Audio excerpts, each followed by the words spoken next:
Pack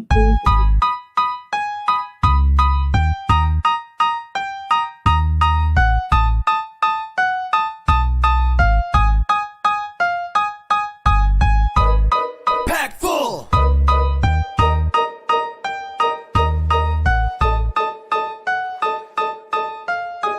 Hey.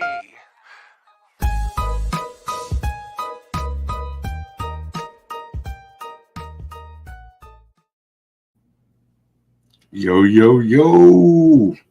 What up? Jen's in the house Just for for a a little bit. bit. Jen's here. And Spokio, America. Hi. See, you got a fan base, babe. Okay. How you doing, Monica? What's going on? Nothing much. Just chilling, trying to relax after another week of getting kicked in the crotch by my work. But it's all winding down, so hopefully that'll stop soon. I look forward to not getting kicked in the crotch on the regular. Getting kicked in the cunt. tit. Oh, is it? Yeah. Well, that's Can I too not broke. say that? Now you got to do. Now you just have to do a shot. First one that cusses has to do a shot. That's the rule. Woo! Leave it to me. Sorry. How was your day, Jen? Ladies first, of course. No lube. They try to give it to me and I win every time. I don't know what that means. It was very busy. It's Halloween season. It's spooky season. The non-spooky people are out and about. They want to get their horror and Come on. It's a way of life. School. We'd be busy. Yeah. No, that store stays busy. I mean, Pretty busy. it's a Texas Chainsaw filming location, so like you have the tourists, and also if you're live in the area, because of the barbecue, it's a regular thing. Mhm. Like people were like, I ran out of food the last 2 days. I'm done. I tapped out. Wow. like I need my 7 pounds of brisket. I need my moist meats. They like my moist meat. They come from miles around for Jen's moist meats Absolutely. They like them slices. and her assorted sausages. I got sausage for days. Just trying to keep it together over there. Yeah, well, I mean, it's just funny because we're public, so like me and her talk like that all the time. Like we're naturally like that. But I'm like everyone gets to see the other side. Sorry, I'll go now. No, you're good. That's ridiculous. Dude, my day Busy day. was eye Calling twitching. him. It was eye twitching. Oh, I Because my nephew is in town. So the boys are stuck with this guy at work. yeah.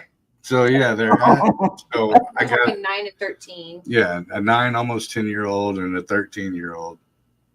And dude, Small. yeah, when like kids are I'm in a smoke shop. They have to stay like 8 hours with me at a freaking smoke shop. Behind the curtain.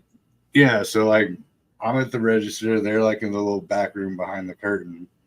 And you know how it is like whenever kids get that age, and number one, they act like they're little adults, but they're full of shit. And they lie about freaking everything. They're like, oh yeah, this one time, see, and I'm like, obviously, but they're like, they sound, and they're dudes, but they sound like chicks, you know what I mean? And then they get into the arguing and bickering back. No, that's my control. It's my turn. You played 5 minutes, so it's my 5 minutes. I got a message halfway through the day talking about Jaden keeps unplugging my stuff. Oh hell. And I'm like, dude. So I'm like listening to this, and I'm starting to get the freaking eye twitch. And and then like I go outside to smoke a cigarette, and I come back in, and my nephew's all, shh, and I'm like, what are you talking about? It's a completely square room with, cases You of can't stuff. hide. Right. And he's like, and he goes running behind the case. And then my son comes out. He's like, and I'm like, what the fuck? I just stopped the whole thing. I was like, what the fuck are y'all doing? No. He's like, we're playing hide and seek. And I'm like, There's like these glass cases full of glass inside of them, and this is an old yeah. kind of floor. Stomp here, and this just shaking. Yeah. And I'm like, Oh no. yeah. I'm like, no, dude, no, we are not doing that shit. Go outside. And I'm like, okay, y'all can go play out in the parking lot. Go outside. Go play in traffic. Yeah. Off the highway. Yeah, off the highway, and they're chunking fucking rocks in the parking lot. And I'm like, Oh Jesus! I'm like, quit chunking rocks in the parking lot. So that in their mind, they go, oh, okay. So they go into the yard and they start taking big freaking like pieces of curb, and they're like smacking them and trying to break them down. And I'm like, Maybe dude, they were working out because they've been working out. no, I was like, lawnmowers, dude. We got like, you're gonna kill a lawnmower doing that. Get that shit out, and like, I was just, yeah, I was, yeah. I said, "Are they stressing you out?" He's like, Because, right. And then I had him take them out to eat, and that was an ordeal. Yeah, taking them out to eat, and they're freaking eating like freaking like animals, and like I'm at Chili's, and they're like got ear to Tables ear are rocking. freaking corn. They're pushing tables, and I'm like, dude, No manners. because back in the I was there. back in the Gap, Okay. that's when I raised my other 4 kids, right? Complete manners. I raised them, to be seen and not hurt. Like if we want to talk to you, come step out of your room, show me your little talent. Other than that, either go to your room or go outside or do whatever. I don't want to hear it. I don't want to. I'm not one of those cats, Gotta keep separated. And same with like the manners and stuff like that. Right. Like, and then because that's the way I was raised. Get outside, get your butt on. Get the fuck away from me, yeah. But yeah, exactly. And yeah, but she won't let me raise him like that. So I gotta raise him her way. So I'm like, all right, dude, blah blah blah, blah. Cut your shit. Because I'd be crazy with them. Yeah, I know, but I'm not allowed to. But anyway, I digress. But what was actually pretty freaking funny about it, and I did this without thinking about it. It was completely instinctual, and it was the first time I ever done it because we live out in the country. So my kids, they, play outside and blah, blah, blah. And, it wasn't in the city like I grew up.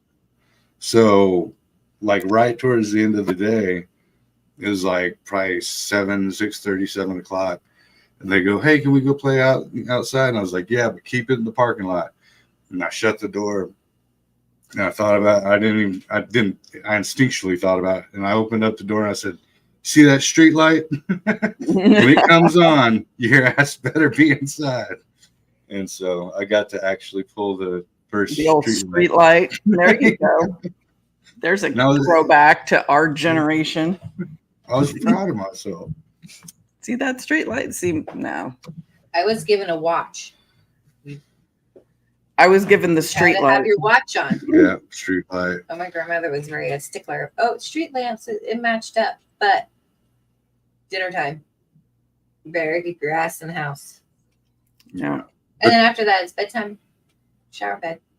Yeah. Well, I was never too far from that house. I mean, I wasn't wandering like, 3 counties over. So if they like stood out in the driveway and started screaming, chances were I could hear them eventually. Yeah, they would holler for us. Yeah, no, I went miles. We went miles on. I'm a little bit in age behind. But you knew, like, he was like, it's kind of like Stand By Me or whatever. It's like, but it's 2 o'clock. If we get to Barlow by, then we'll be all right. Yeah. But, yeah, that was my day. But I raised my 12-year-old is raised the same way that your your first batch was raised, Joe. You know, it's not be quiet and leave me alone. He's a quiet child. It's not like I'm like dismissing him off to the other room or like shooing him away. It's just, you know, he's just a quiet I have to kid. push the young one. Yeah, Lucas. I mean, maybe because he's so far separated from the other kids. He's basically the only child. Yeah, because I mean, his sister, the closest in age to him, she's going to be 21 in January, and he's 12. So I mean, there's such a huge age gap there. Mm-hmm. Yeah, exactly. Yeah, we got about an 8-year gap. Yeah, about an 8-year gap from the youngest. Oh, the oldest. He's the generation that's, video games and YouTube. I mean, he watched kids unbox YouTube crap for entertainment when he was like 5. That was his entertainment. And I caught him at the doctor's office. He would take my phone and try to make YouTube videos. Hi guys, it's Lucas. I'm here at the doctor's office. And he'd like make little fake YouTube videos, like mimiking the ones that he was seeing. Yeah, this one too, and I made him delete the ones that he did put on there. Yeah, Mickey. Yeah, absolutely. I was getting that about 20 times today. He's like, "Hey, Dad, guess what?" I'm like, "What?" So on Roblox, what I did, I unskinned this new skin, or Fortnite, whatever. You're right. Whatever. They'll lose it. And I got this new skin, and the skin can. And I'm like, looked at him. I'm like, dude, I don't care about that shit, dude. Like, I just say, oh, okay. Quit That's talking cool. To me. That's the coolest thing I've heard all day. All right. See? Oh, yeah. Yeah, no, not happening. Tell me all about it. Is that like a cool thing? Because it sounds super cool. Yeah. No, it takes everything in me to be like, not to be like freaking nerd. Nerd. I don't comprehend what you're saying to me right now. Yeah. Yeah, I want to go all ogre on him from Revenge of the Nerds. It's not tech something. But yeah, so that was my day. My child.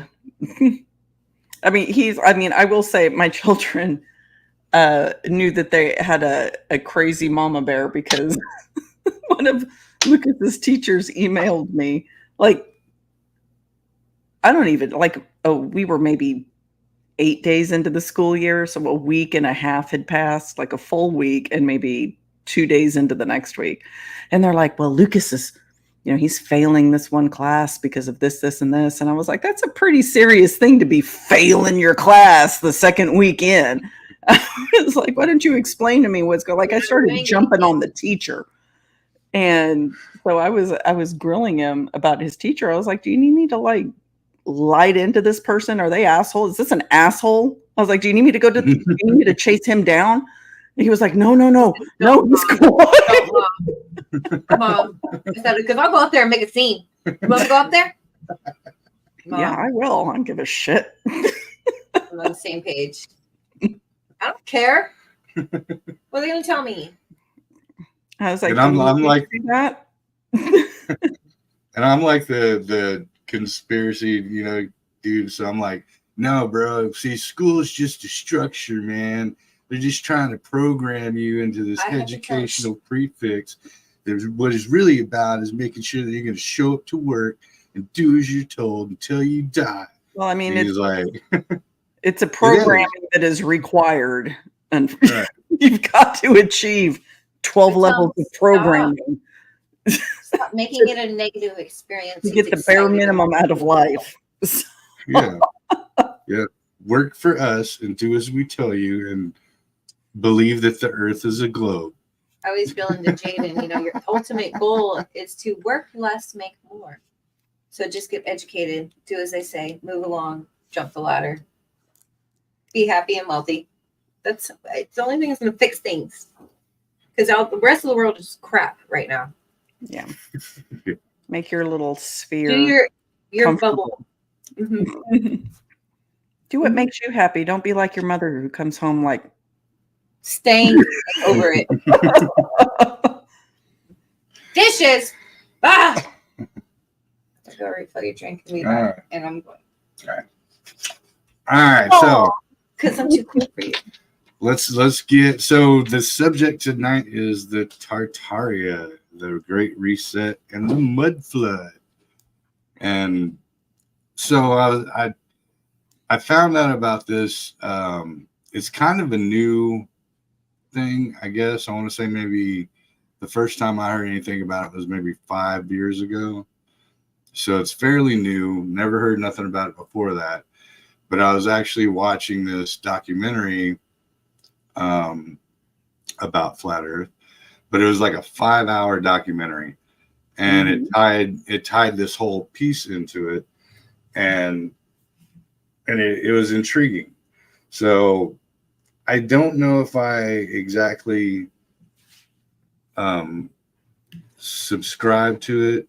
There is actual historical evidence of this whole thing. Let me rephrase it. There's historical evidence about Tartaria, right, which was called also the Golden Empire. There is historical evidence that ties into the mud flood. But then there are the other aspects of it, which are, I wouldn't say far-fetched, but can't be, I don't know, in my mind can't be proven, but it's very noteworthy, right? So in a gist, like, okay, so there's this region called Tartaria, right? And it basically, it's from like, I know I'm opposite from y'all, but so it's from like Europe and all of Siberia all the way down to China. So it was this huge territory. Southern borders were China and Mongolia, and its, I guess, western borders were far Russian and European. So, okay, it's kind of hard where to start with it, but I did bring a bunch of pictures, so we got pictures to see. Sweet. Yeah, it's gonna be fun. I got like probably 8 of them. But so, okay, in a gist, if you want to sum it up. So the giants of the old that built like the pyramids, as far as, and all these different structures, as far as the megaliths and the things that we find hard to believe that man had the technology to create back then, was creating using the ether and the geomagnetic electrosphere of the earth, right, to create a universal free energy system. So they used, kind of like if you look at Nikola Tesla and the Tesla coils, it's using the upper atmosphere to be as the positive conductor, and the ground, earth ground, to be as the ground, and everything in between had free energy. And this was proposed or created by the giants that the Tartarians learned from. So kind of think about it like they created the system. Think about the Tartarians, the modern Tartarians, as kind of like the Atlanteans that just kept duplicating the system, understood it, and, kept running with it, and used that technology, anti-gravity technology, whole 9 yards, to create a global energy system. You've heard that theory before, right? Like the pyramids were really a energy factory. Yeah, I've heard. I mean, obviously, I haven't dived into it, but I've heard it. Right. Yeah, kind of like that. So basically, once the giants were excommunicado, however they were, whether you believe it was the flood or the younger Dryas or whatever, these cats actually created their own civilization and still used it. And they used that technology all the way up until, I want to say, this 1795 was the first great mud flood up there in that part of the continent. And then it wiped out. Eventually, there were other mud floods that ended up wiping out the entire globe and rechanging the entire landmass. And so, hold on. What you got? So there were mud floods in 1795. Yeah, I think that's when the first one was. Later, there were mud floods that would reshape the region or reshape the globe. Reshape the globe. So, okay, the ideology of it. Yeah, and always back me up if I'm going ahead of myself, because I always think ahead of myself. So the ancients built the system.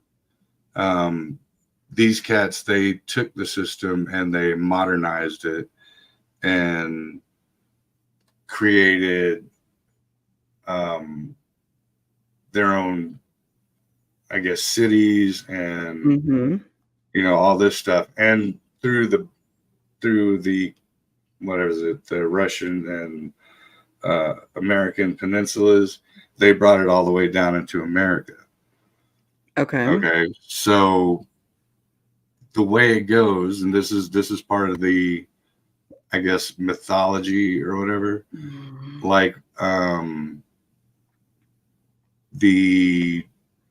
America, it wasn't just back in the gap, before the official narrative. It wasn't just like Indians living in the fields. There was actually, that was a few of them. They were kind of like the nomads, but there were huge buildings and castles and Roman style cathedrals and all this big stuff. And that's what the grandiose lived in, even the Native American grandiose. I understand if anyone's like, what the are you talking about? I dig it. I know. I know. You're just repeating what they're saying. I get it. Right. So I'll show a little bit of it. And there's let's see here. Okay. First we'll start with Tartaria itself.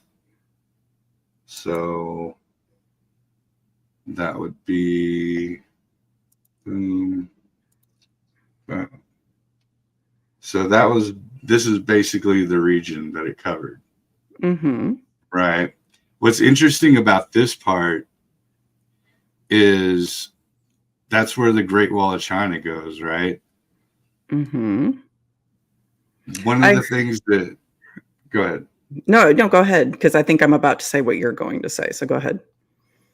One of the interesting things about that one is that if you look at the Great Wall of China, the turrets are actually looking towards China. So the narrative that we've all grown up to believe is that the Great Wall of China was built to keep the Mongolians out of China. So they would have been, if that was the fact, the turrets and the observation points would have been pointed towards the north and not inwards towards China. Right. So it's almost like the Tartarians were keeping China out, right, instead of vice versa. So yeah, the oldest parts of the wall, I forget what they're called, not castiles, but the little the guard points, like the fortification points, are on the wrong side if it were to keep the Mongols out. So yeah, I did see that when I was like diving into it real quick tonight before. Yeah. Before we go into that. And I thought it was very interesting because Tartaria is written about pretty prolifically, right? So the Europeans called everything east of Hungary basically Tartaria. Yeah. And it was very, very much like, they used to call like everything in the general like Germanic region Germania. Like it wasn't Germany, it was just like that's what they called it. Right. And so they called everything east of Hungary, like Eastern Europe, basically everything east of Eastern Europe. In the Mongol Empire would have been Tartaria. I'm saying that wrong. Tartar sauce. Tartar sauce, Tartaria, whatever. And so, I mean, but it's written about by quite a few. I mean, Chaucer wrote about it, which, I mean, he's pretty well written. And the Mongols actually called themselves, I'm going to say that wrong, Tartans. Yeah, Tartans, yeah. Yeah. So they called themselves that up until the 15th century, and then they were insisting to be called Mongols. But prior to that, they were calling themselves Tartans. Yeah, there's even that dude from the 15th century. He's from 16th century, but I think that's one of the first maps that show Tartaria. I was actually watching a random video. It wasn't even about this show. I think it was on like Reels, like Facebook Reels or whatever.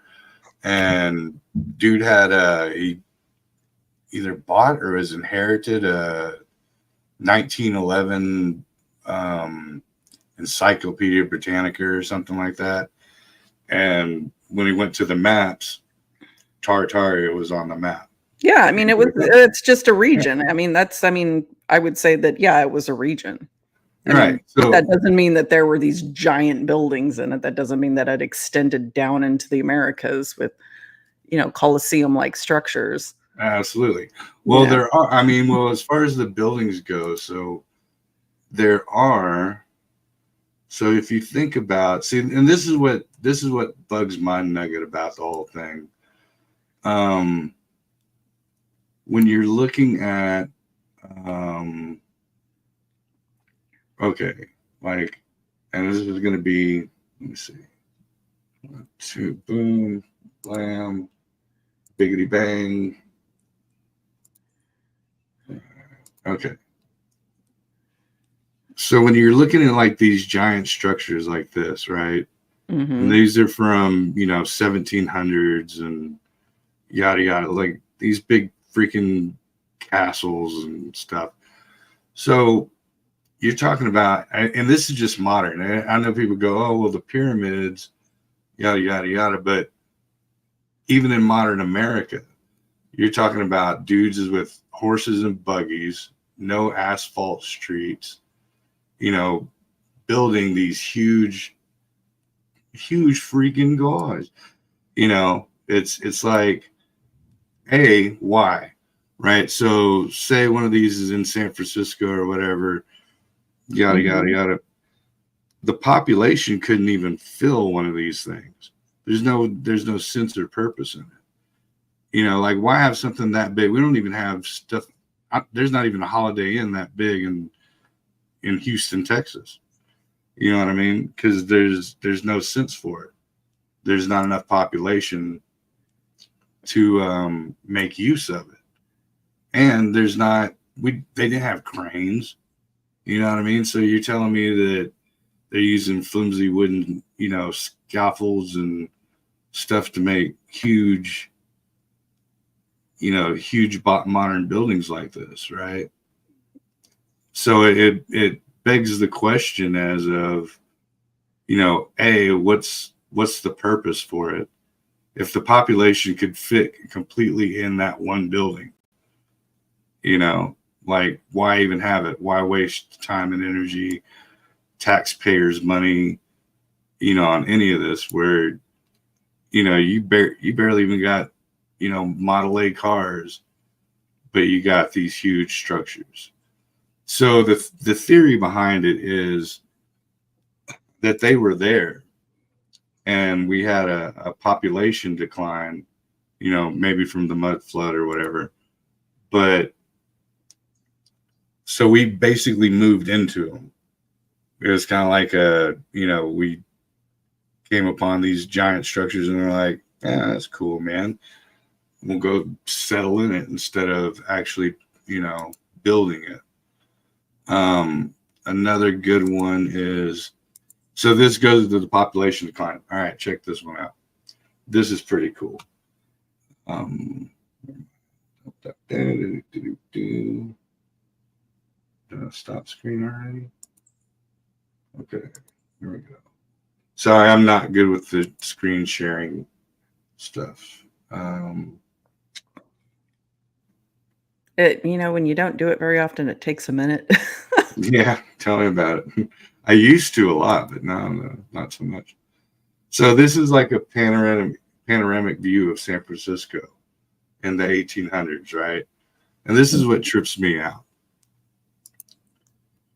Okay, so you look at it, right? Cool buildings, cool, yada yada yada. Mm-hmm.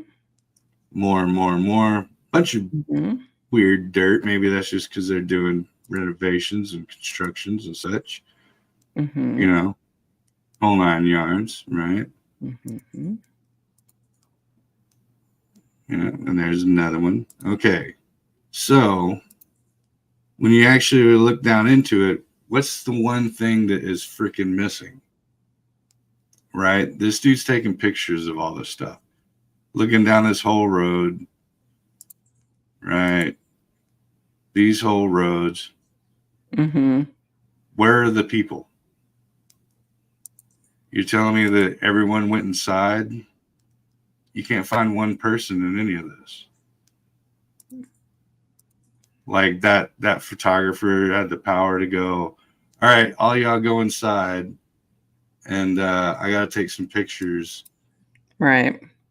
And just back up. Look at that. The whole friggin' No, I got you. That's weird. Yeah, that's weird, right? Yeah, there's nothing on it. And so then he comes back to the world fairs, right? So in the world fairs, when they came in, which looks like these, let's see, I can probably find it real quick.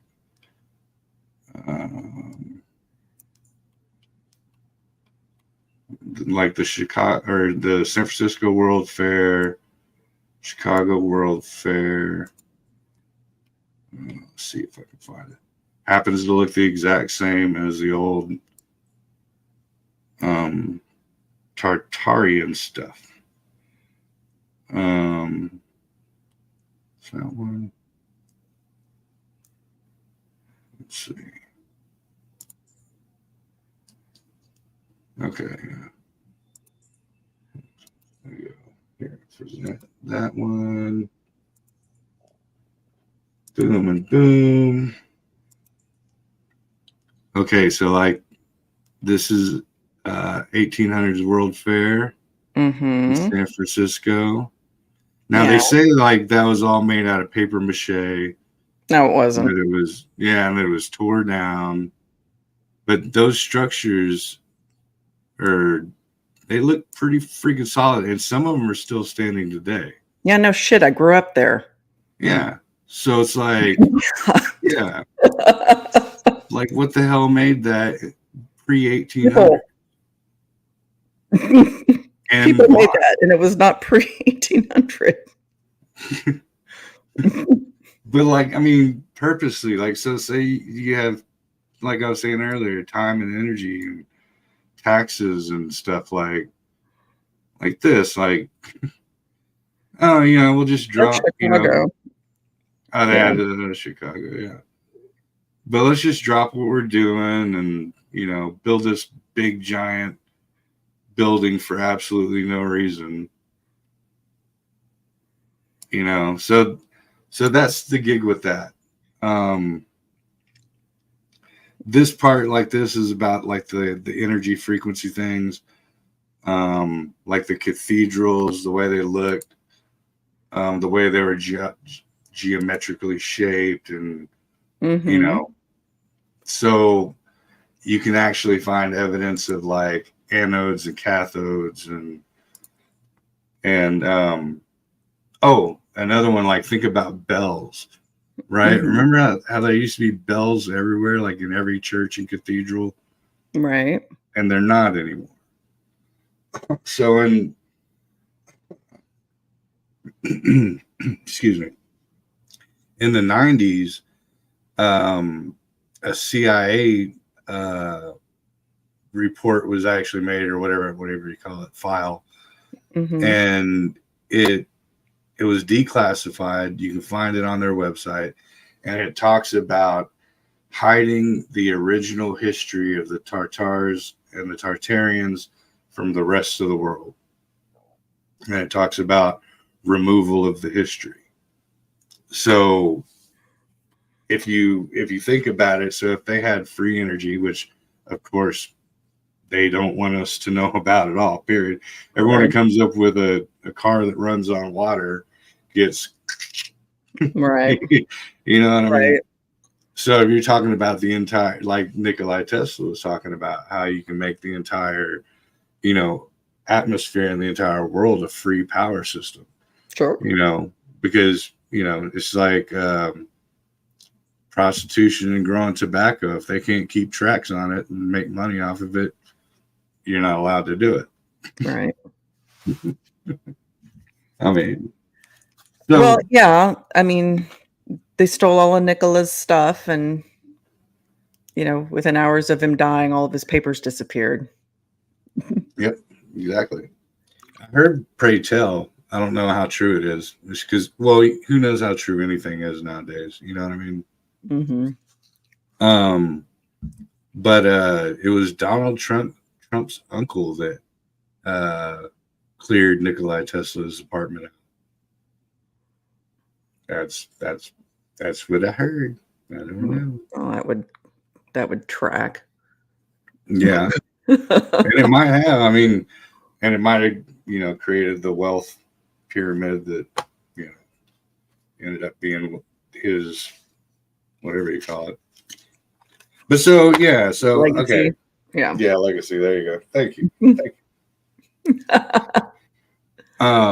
So yeah, that's like the grandiose of it. Oh, the mud flood part. All right. So the Great Reset, mud flood.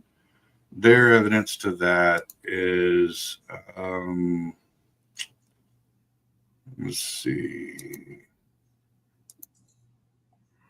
Yeah.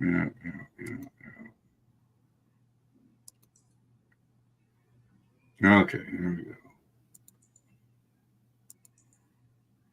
And I'm not saying this is what it is. It's just what they say. I don't know. A lot of the evidence is about, this is new stuff like this, like buildings that were completely have windows. They have, and a lot of them's in a lot of different regions, Uh-huh. that are completely buried. So it's not like it was buried at the level that it's presented at. Oh, this one's a good one. Like that, that's a whole freaking.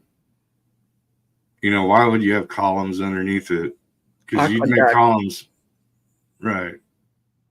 So And it's not, civilizations are built upon the ruins of former civilizations, and that's not anything new. I mean, it's history, built upon right. history. So that doesn't surprise me. But that's Yeah, not proof but of a a lot of mud them are flood. in America, so it was like okay, I think even the freaking Capitol has it. So it's like, okay, well, yeah, if an ancient civilization was built on, or if it was built on top of an ancient civilization, Mm-hmm. then what ancient civilization was in America to be built on top of? Let's see. No, that's not the one. But there is a good one of the whole Capitol, and it's got like the same kind of concept. Let's see, great. I mean, 1860. I would be very curious about what the Capitol was built on, because it's my understanding it's built on marsh. So I don't know what could Right. be under that specifically. I mean, obviously there has to be foundations laid. for any Yeah. major city, right? You have to have underlayment for anything with any kind of weight. You can't just go and start building on top of raw earth and expect any building to not settle, right? Right. So I agree. you have to have some kind of underlayment. So you can't, Yeah. I mean, there's going to be, depending on the weight of the building, that's what engineers and architects are, hopefully All about. doing their job. Well, see, the one with the capital and the thing that wears me out is, okay, like, I understand pier and beam foundations, right? Because you have to, especially if you're, I mean, my mom's, her foundation started cracking. They had to put like 8-foot pier and beams and stuff in it. Mhm. Yeah, I get it. But the ones that they're showing, they're decorative. Like, it's not like just like, So like that a first big one you leaning showed me boat. looked like an aqueduct. So that looks like Roman aqueducts, right, under the city Right. that were built for water disbursement, right, throughout the city underground, Oh, there it as is. well as um that's a thumbnail, dude. I need to see an actual picture because I call bullshit on that one. Let's see. I don't know how to work this. Yeah, I'll have to find you an actual picture, but yeah, it's supposed to be, somewhat like that. But yeah, I mean, in other words, it's not just an ugly pier and beam thing going to Well, no, I mean, where you have bedrock. depending on the size of the building, depends on what you have to. I mean, you know this, but what you have to put underneath it for structural support, Right. and how far down you have to go. A good example of that is, okay, so in San Francisco, a good chunk of the property along the waterfront is built on landfill, right? It was filled in for the World's Fair. And when earthquakes come along, you get liquefaction, right? So that's why when there's earthquakes hit, the Marina District always has building collapse. And when they went to go build the latest skyscraper, which is the Salesforce Tower in downtown San Francisco, the builders, now I'm not, the contractors did not go down to bedrock with the foundation post, right? So their piers had to go down to bedrock to support that kind of weight. And it had to be dispersed a certain way. It had to go down a certain depth for that structural support. And it's a very complicated process that they did not follow. So now that building is leaning. It's like it's got a 3-degree tilt to it, like enough Like Pete to where, owns it. yeah, to where the residents that were paying millions of dollars to live in that have got a legitimate lawsuit on their hands, for the developer and the construction company and all this stuff. I mean, it's a legitimate thing. And that just goes to prove you have to have a very complicated support system for any kind of structure to go up. So to find something that is, not just a few piers underneath like a complicated structure doesn't surprise me. And, just because somebody doesn't understand why somebody would build an ornate building does not mean that some advanced civilization was here before and they decided to build it and we just inhabited the shell of a structure that was left behind. No, I agree. I agree. Yeah, I guess the things that especially in America. Okay, if you go to Machu Picchu or Egypt or whatever, like the I guess the grasp of how they built certain things is lost because it's lost to time. Right. But whenever you get towards modern era stuff, it's like in the Americas, it's like, dude, we didn't have none of that. We didn't even have a paved road but you have these, buildings that these supersede. grand buildings, because that Yeah, was the design of the day, and that was to show the wealth of the country and the wealth of the city, was to build these grand things. New York City would have these giant hotels because it's New York effing City. That's where everybody was right. going. It But then wasn't. you'd have documented, because that it's well documented at that time, Mhm.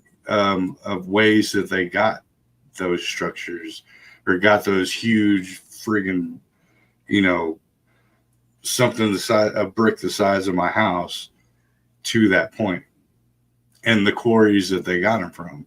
That would Right. all, you would think that would be all like recorded, like, oh, they dug it from, Delaware, and they put it on what to transport it. You know what I mean? Mhm. Like when you think of the pyramids, you're thinking of like thousands and thousands of people, rope and pulley systems and ramping systems to pull it up. Right. Right. But you have none of that even in the modern time. Like, oh, we built this in 1876. Well, how'd you do it? No, we just did it. No, it's documented. It's documented. I I mean, if want to you see cared to that. dig into the documents, like how, pick a building you're interested in and dig into the building documents, I'm willing to believe that you could probably find like source material for a lot of it. Nah, we're gonna I'm do willing our to believe homework. you could. I'm willing to believe you could. We'll have a follow up. We'll have a follow up show. We'll do Because I don't believe Tartaria. for one flippin' minute there was an advanced civilization just building shit willy-nilly in the United States, on these where we built up our eventual, cities, because we're okay, so there are pictures of these cities prior to development where there is jack shit on that land. So where were they then? All right, yeah. All right. Well, no. Now I'll tell you this though. If you were to spot one, like where the whatever was underneath, instead of just being pillars and windows or whatever like that, right? Mm-hmm.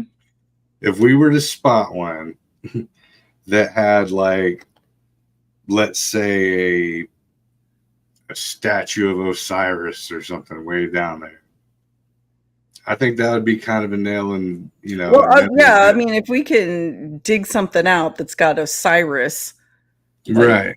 in the Yeah. middle of it, in like, I don't There know, was a building. downtown Omaha, Nebraska, circa Right. 1782, then Yeah. yeah, that's a Okay. find. Just All right. good luck. So well, then you got the G. Kincaid I thing, but I mean, won't I even don't go even know if we were taking photos back then. That would be good luck there. anyway. Right. But yeah, so no, I just find that I find the modern architecture that is, it seems too big for, yeah, I'll just put it there. That seems too big and too complicated for the technology at that time that we know about and is recorded. Mm-hmm. You get the ancient stuff, who knows, man? I mean, they could have been, they didn't have jobs. You know what I mean? Like Right. everybody in the tribe and or in the ancient city didn't have jobs and blah blah blah. But so they had nothing better to do. So yeah, you could put them all to work all day long on the same stuff. But I just don't see the regular street, the envisionment of the street trolley San Francisco dude with the suit and blah blah blah, roping and hauling in, hundreds of thousands of tons of freaking, marble and rock and Well, no, I mean, San Francisco was a dirt road shanty town for quite a while. I mean, yeah, like any other major city, it slowly develops yeah, over time, yeah. but, the World's Fair structures are made out of stone because I've been to them. But it is in the narrative that most of it was made within what, like 2 years, and that it wasn't made to last. But there's all these ones that still last, but they tore it down. So that's like I guess the theory behind. And I don't, like I said, I don't necessarily buy into it, but it is curious that they bulldozed it down before it got to the point like to where people are like, hey, where did this come from? We can't make it today. Same with like the precision laser cut lines and the ancient megaliths, and they're like, dude, that was made carved into dolomite, and even with diamond drill bits we couldn't make that precision of a line or that fine of a cut. So it does bring it does bring forth a curiosity. So I'm also going to call bullshit on the mud flood that reshaped the globe in the early 1800s. What, early to mid? Because I heard that it was the mid 1800s when this supposedly took place and was like all over the world. And, that would imply that globally means that it would have obviously hit America. We were quite well in communication at that point in our history. And I don't recall headlines, global mud disaster reshapes world, in any of the major headlines of the day. Right. I have letters from my family back then. Nobody's talking about the giant mud disaster that struck. It would have been around the time of the Civil War. So it's very right. No, I dig it. I dig it. But okay, so if you had like personal documentation that no one's talking about it, it's not anything. But if you go by the fact that, oh well, the newspapers didn't say anything about it, or newspapers prints that we're seeing nowadays, doesn't mean that there couldn't have been a conspiracy to cover it up for a reason. Okay, a global thing to that magnitude would not be covered up like that. They went to Bohemian Grove and they were like, look, we got to shut it all down. Why would they do that? No, everybody. To what end? Because they don't want to know that there was a free energy structure. We have to have So what created the mud flood? Well, there's a bunch of different ones, and like I said, with any of this stuff, I don't buy. Oh, I know you don't. I'm just curious. Like what? Like, well, so the Russian one, the one that actually that killed Tartaria itself, was like some volcano in the late 1700s, and then it caused like a worldwide chain reaction type of a thing, which I don't buy that, because we have them all the time. Right. Yeah. Another one was like which goes back to like the Younger Dryas effect, but that was like 12,000 freaking years ago.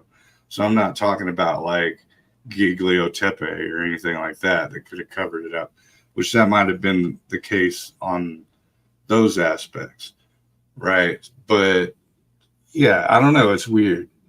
To me, it's I don't know. And that's what, and also it's like I said in the beginning, it's very new. This whole thing is very, very new. So yeah. Is it a piece together type of thing, like a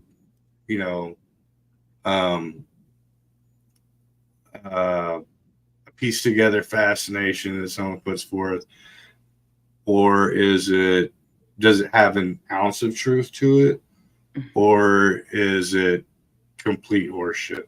It's that complete you see it horseshit. that you see on YouTube. You know, So much horseshit. I, So much horseshit. I don't know. Like I I'm think, camped out in the stables. There's so much horseshit. yeah, but I do believe that for every lie there is an ounce of truth. You know what I mean? Like we always talk about, because shit, man. You know, on any of the theories that we talk about, you know, it's easy for. I think there was a thing about. Sorry, I had a scroll moment, but no, for everything that's odd and mysterious to us in the world, I don't believe it's completely fabricated. Like we were talking about the Jersey Devil last night. Mm-hmm. I don't buy it, but somebody saw something, and then it turned into a presentation. So let's say somebody saw a flying fox, right? And this exotic creature that is not native to New Jersey, the Pine Barrens area, like some traveling circus brings a flying Right. fox by, or it escapes, or however it gets there. Somebody sees a flying fox. It's something they've never seen before. And it morphs into this crazy story about the squirrely ass Leeds family that lives out in the cabin in the woods. And Right. that, woman and her 900 kids.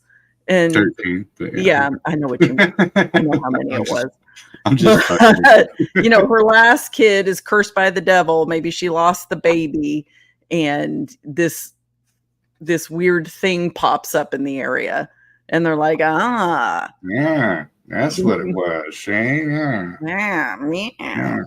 So I mean, yeah, but I mean, can some things be rooted, like have a nugget of truth? Sure, they can have a nugget of truth. Could there have been a structure somewhere in the world? Sure, yeah, totally. Do I think that San Francisco and New York and Chicago had these gigantic structures just standing there? No. No. Do I think the cathedrals in Europe, the modern Gothic cathedrals, were just standing there? No, I don't at all. At all. And that is a slap in the face to the people that designed it and actually built it. No. No, I know what you're saying. But that also does bring up, like, the conviction and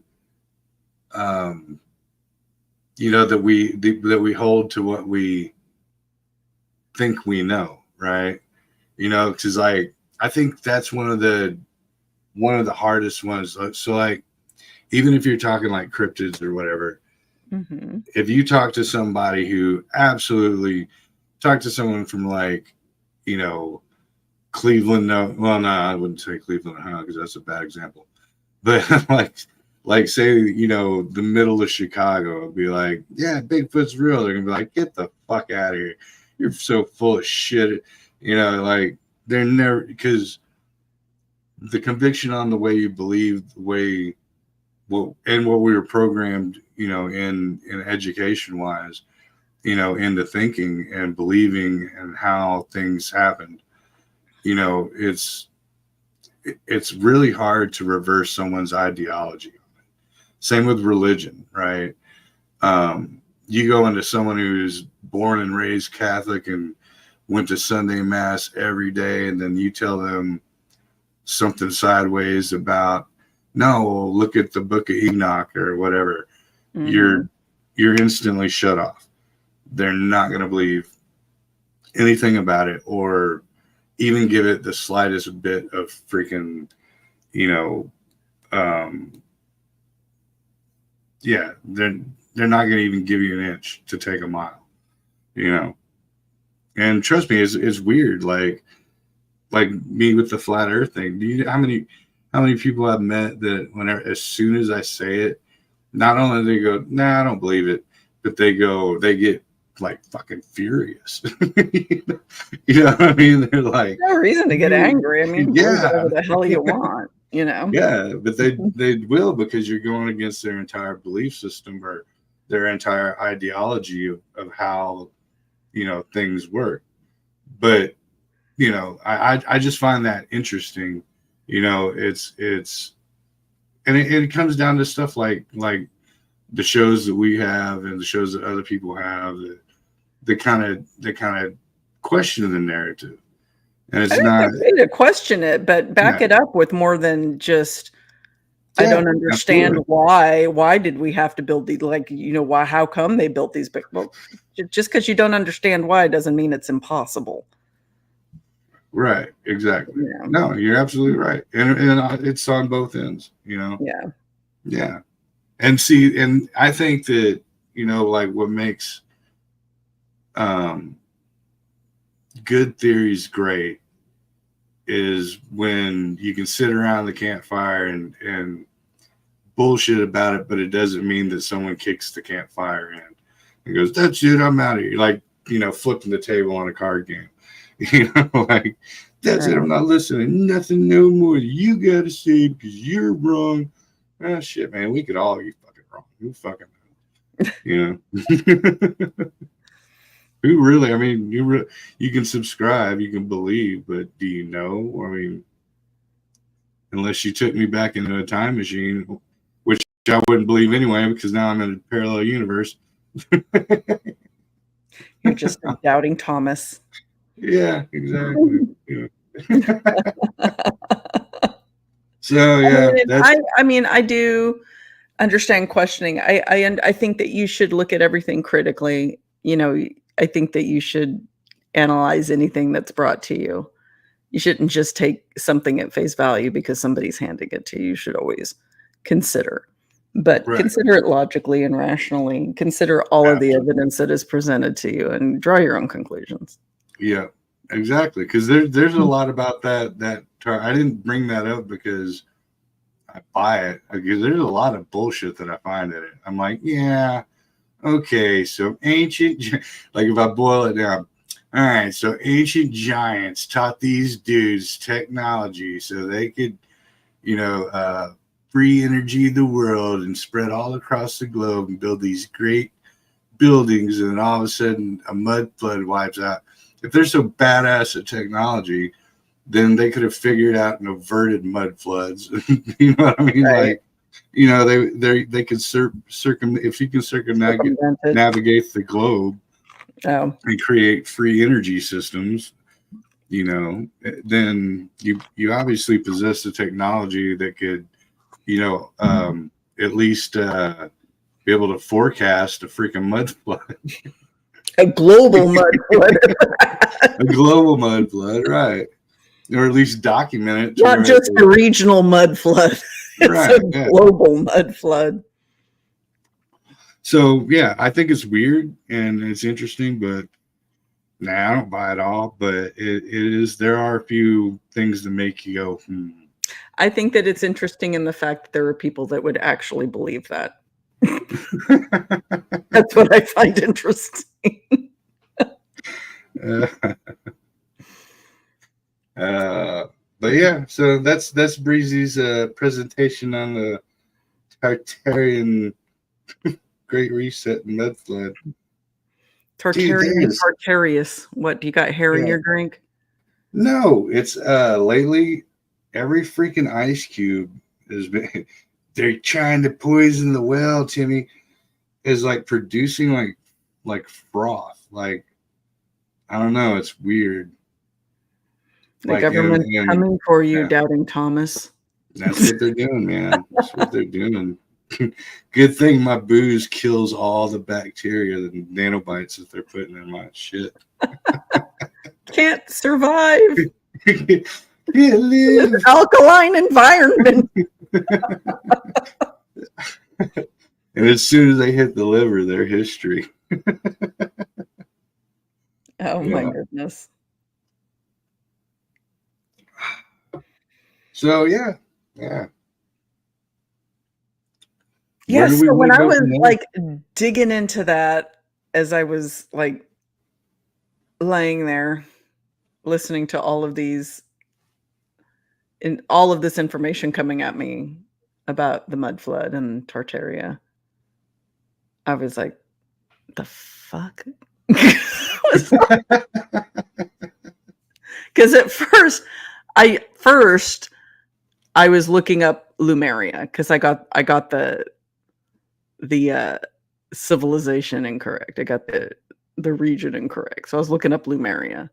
And I was like, nah, that doesn't seem right. So then I put Mudflood in. And I was like, it's Tartaria. Yeah. Right. So Tartaria is a real place. So that was an actual region. That is an actual historical region. Right. And people to a certain point about the 15th century, mid 15th century. And it started to die off from there. As far as the terminology is concerned. But as far as it being an advanced civilization, Monica calls bullshit. She calls bullshit on the Mudflood. She calls bullshit on all that crap. Joe's on the fence. He's playing devil's advocate. I'm not on the fence. I find it interesting. That's all. That's the fence. But you know, another thing about it is, so if you take Lumeria, right? Ma, right? Tartaria and Atlantis, it's all kind of the same shit. You know what I mean? Like, it all kind of drives back to this, you know, lost continent or lost civilization that had advanced technologies and yada, yada, yada, and so on and so forth. So, you know, is it different branches from the same stem or the same original tale?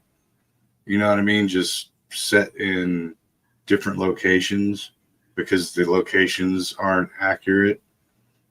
You know, I don't know. It's all the same people, and then when their continents sink or the mud floods come, they just go underground. So they're all inner earth dwelling beings now.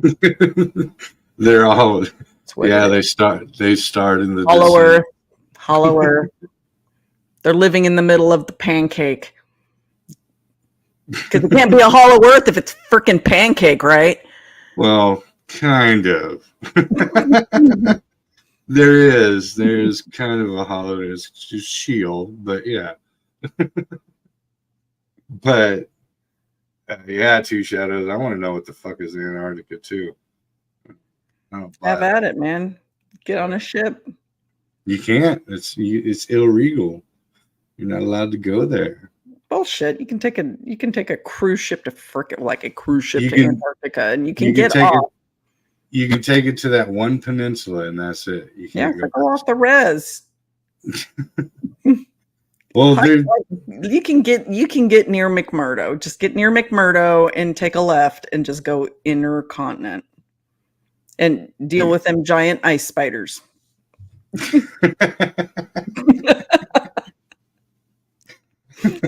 Oh, now you're a believer. Fuck those spiders. By that stupid creepypasta story or whatever it was that was going around. Yeah, no shit. I mean, maybe there are giant ice spiders down there. Who the fuck knows? Can't get out of bed if you've never been there. I guess, you know. Yeah, it was not always covered in ice.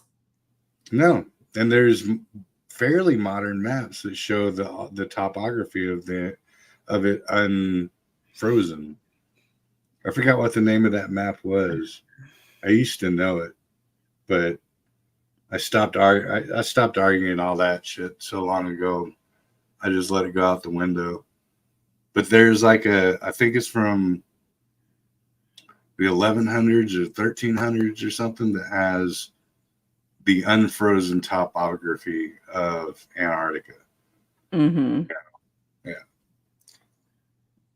And that's a weird one. Maybe we'll do that one soon too. Antarctica. But there is no Antarctica. It's just a giant ice wall that goes all the way around the pancake. Exactly. That's what Admiral Byrd said. It's a giant pancake. No, actually, I'm bullshitting. I'm just fronting. The Admiral Byrd thing is that there's 2 mile-wide holes. That's what she said. That would be what you said. Yeah. Well, I don't know. She was admitting it in the North and South Pole, and that he got past the ice wall and went down into, and that's a hollow earth thing. Went down in there, and aliens took the airplane over, and he met the Nordic aliens, and they told him all about the inner Earth, and he got to the point where gravity flipped, and then he was, instead of going down, he was going up, and there was a different sun inside of it, and met a whole new civilizations, and they were the original Aryans. And yeah, but he was a declaration. So with the Byrd thing, Admiral Byrd, he was a declarated, he was a high dude. Like, he actually high in the military. He went down there on his own at first, and then the military funded like 3 more expeditions and put in big money for it. And whenever he came back from it, he said what he said on one interview, talked about it, and then he shut the hell up about it. And then after he died, apparently left a diary. His grandkids or kids or great grandkids, whatever, found the diary, presented it, but through, I think it was handwriting verification or whatever, they debunked it, but the military debunked it. Sure, they did. You know. Yeah. How convenient. Yeah, exactly. Huh.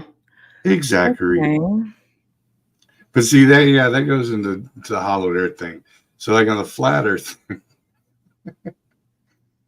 and this one's stupid. Like, there's so many flat earthers that fuck it up for us. There's the ice wall, but there's like passages through it. Mm-hmm. And once you get through that ice wall, it's no longer the earth. You'll get through the ice wall and you'll be on another ice wall circle earth. And there's a bunch of them. So, but I will give this credit. There is a map from, I want to say the late 30s, the early 40s, that have all the lands outside of the ice wall mapped out, and they have the Otzi symbol mapped out to what territories that they own. The Yahtzee symbol. Like the Yahtzee. Yeah. We know what we're saying. Yeah, we know what we're saying. So there's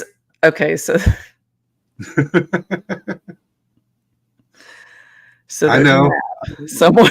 There's a map that shows passages through the pancake ice wall. Yep. That shows other pancakes occupied by Yahtzees. Mm-hmm.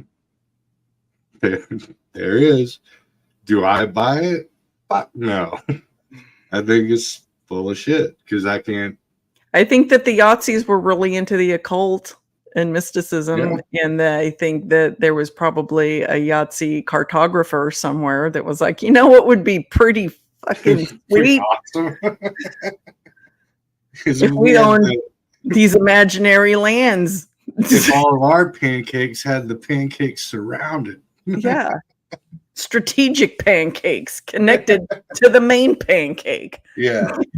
No, dude, no bullshit. When I first heard that theory or whatever you want to call it, dude, I was like, that's it. I'm not gonna declare myself a flat earther anymore. Because if that's what we're coming out with, then I'm over it. I'm gonna believe what I believe. Is that where all the Yahtzees fled to at the end of the war? They're really not in Argentina. They're on the other pancake. Yeah. That they only couldn't get through. Yeah, exactly. Is it connected to our main pancake like a lifeboat? Is it the Yahtzee lifeboat pancake? It's the Yahtzee lifeboat pancake. Can we cut the cord? Can we cut the rope to the pancake? Yeah, dude, it's funny too, because like even now there's like, and like I said before, tons of times, can't trust anything now. But there's these dudes. I forgot what it's on. I don't remember where I saw it. But they're like, yeah, we're flying over the ice wall, and they do the thing, and they go and they land, and they find this like an underwater river. They start seeing trees and stuff, and they find like this underwater river, and they are not underwater, but under a cave, ice river. And they go through it, and all of a sudden they're like out in like Jurassic Park. Yeah. They're like dinosaurs and pterosaurs and shit. Yeah. People will pay big money apparently to go to that. Right, yeah. So rich people want to get eaten by dinosaurs is what I learned from the Jurassic Park movie. Exactly. That's what happens when you fuck around and find out. No, but pay big money to get mauled by a T-Rex.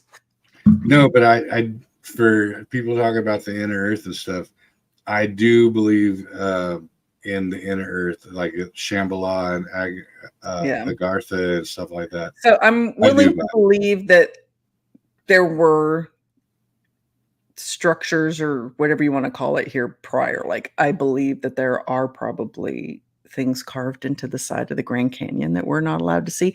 Pisses me off to no end. It's public land, and they're like, get the fuck out. There's no fly zones. There's places you can't go in the goddamn Grand Canyon. Yeah. The fuck? Yeah. I'm not okay with that. So I believe there is something being hidden. I don't trust our government at fucking all. At all. Yeah. So yeah, no, I believe in that. I believe that. I don't believe that the Hall of Sound was there before San Francisco was built. Don't believe it. Okay. No, but same thing with the Grand Canyon part, right? With the G.E. Kincaid expeditions and all that, where it was, he was seeing like he's rowing down the river and seeing like these high caves and decided to go, sure, go inspect them and stuff. And then that's when he found the Egyptian carvings and yada yada, hieroglyphs and yada yada yada. But one thing that rings my bell about it is like when we were talking about the Nahanni Valley, right? Yeah. That observation was also made when they're cruising up the river and they have the sheer cliffs that are just completely straight, and they're seeing these caves, and people like poking out and looking at them, and it's like, well, how do you get to that point? If like, okay, on the G. Kincaid side, what he's talking about is he actually could climb it, but these other ones were unclimbable.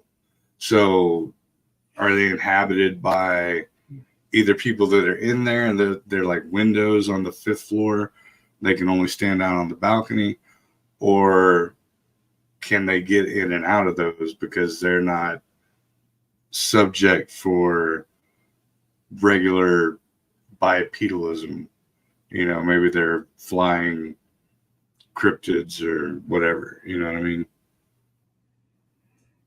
Yeah, I mean, and there could also be additional access points or egress points, right, throughout the mountainside that you're not seeing. That's just one of them that you can see. Right. That's what I'm saying. Like, it's like their balcony, Yeah, like, yeah, 100%. Yeah. I buy that, especially in the Nahanni Valley. Some Bigfoot's like sipping his coffee and like looking through the curtain. Babe, there's some little people on there in the river. Some things. Leave them alone. Don't mess with them. No, I'm gonna mess with them. They're here to steal me gold. They're ravaging the rivers. They're pulling the shiny yellow rocks out of the land. Pulling the shiny yellow rocks. Now, why do we sound like leprechauns and we're up in right, yeah. They're stealing my gold. Stealing the gold. I told you they'd be coming for us ever since the Anunnaki. That is one place I have wanted to go ever since. Gosh, I was like, I think 10 years old the first time I heard about Nahini Valley. And I've always wanted to go there. And man, I was researching the shit out of it like 3 or 4 months ago. Just I got onto Google Maps. I was trying to figure out the like how far you could go in a vehicle before you had to like start like hoofing it cross country. Yeah, no, fuck that. No, or if I could chop her in, like, can I chop her in? Like I got the money to chop her into fucking No, I'm over here living large in my head. That's like that freaking ring that goes from like Alaska. It's so you got like Alaska and you got the what would you call it, the ice bridge, but there's like a ring of islands that go into there, and one of them is like Aleutians. Yeah. And yeah, Monica was like, because one of them is a military island. He's like, man, we'll go out there, blah blah, because Bigfoot's predominantly big. People have been killed, and he's like, yeah, man, we'll go out there, dude, check it out. And I'm like, dude, no. I'm not going to end up a Bigfoot turd. That is one place that I wanted to go was was the village that was abandoned because of the Bigfoot attacks. That's what I'm talking about. Yeah, I mean, absolutely. I mean, I've always wanted to go out there. I'm not saying I want to camp out there, but I'd like to go poke around, for a day or two. And I probably, because you got to get there by boat. You got a boat anyway. I'd, charter the boat and moor it like in deep water, out a minute. I'd stay the night there. No, I'm good. I'd do it. That's like wearing pheromones and going to a fat chick party. I'm all right. I'm gonna just stay away. I'm not having fun with that.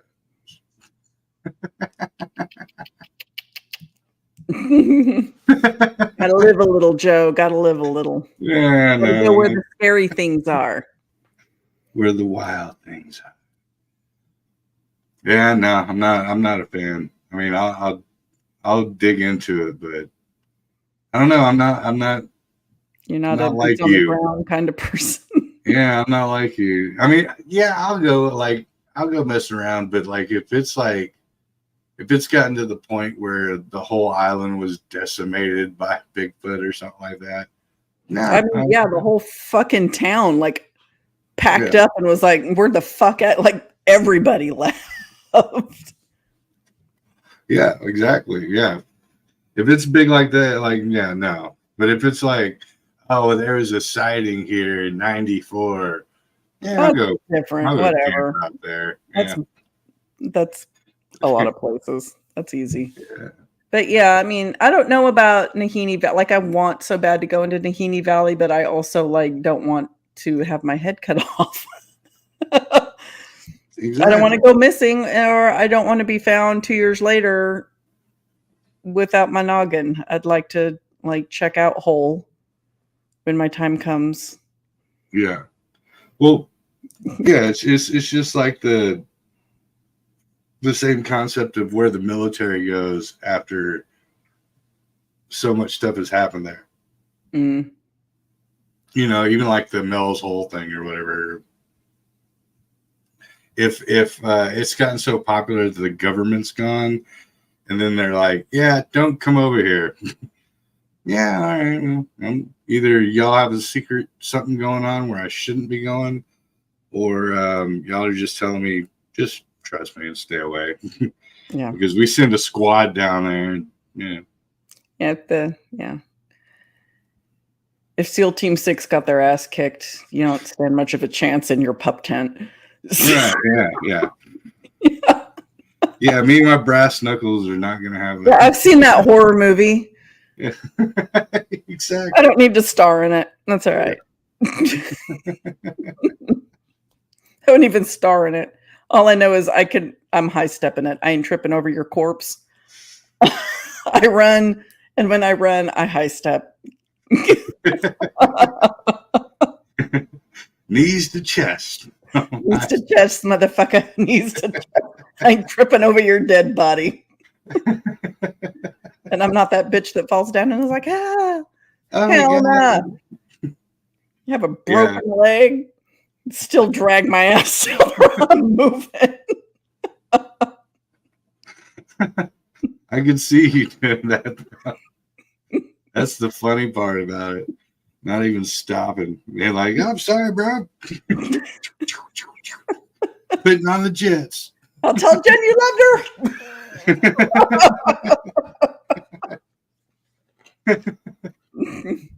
Tell her. Make sure you erase my history on my laptop. Erase my browser history.